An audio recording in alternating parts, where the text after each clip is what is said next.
दिल्लीतून आदेश आले, गुजरातवरनं आदेश आले आणि दुर्दैव असं की राज ठाकरे साहेबांचा मी फॅन होतो, पण आता दिल्लीचे आदेश ते ऐकायला लागलेले आहेत।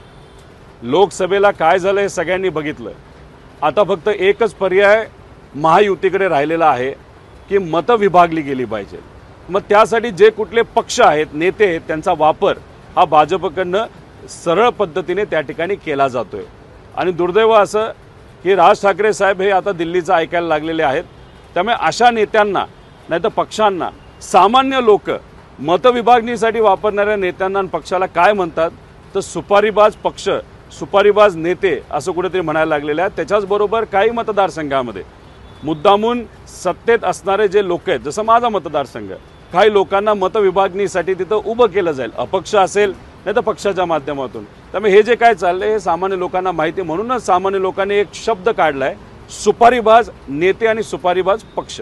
जरांगे म्हणतात सगळं आता आंदोलन ते करतायत, ते आंदोलन करण्याची त्यांना तसं लोकशाहीने परवानगी दिलेली आहे, त्यामुळे त्या पद्धतीने ते आंदोलन करतील।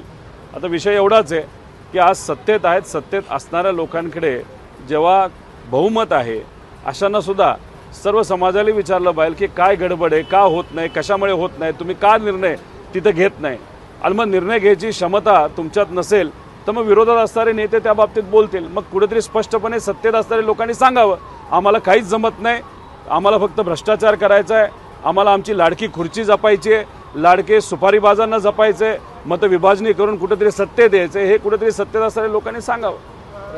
महाराष्ट्रातील ताज्या बातम्यांसाठी बघत रहा टाइम्स टुडे 18 सोबतच शेअर करा, सबस्क्राइब करा आणि बेल आयकॉन प्रेस करा।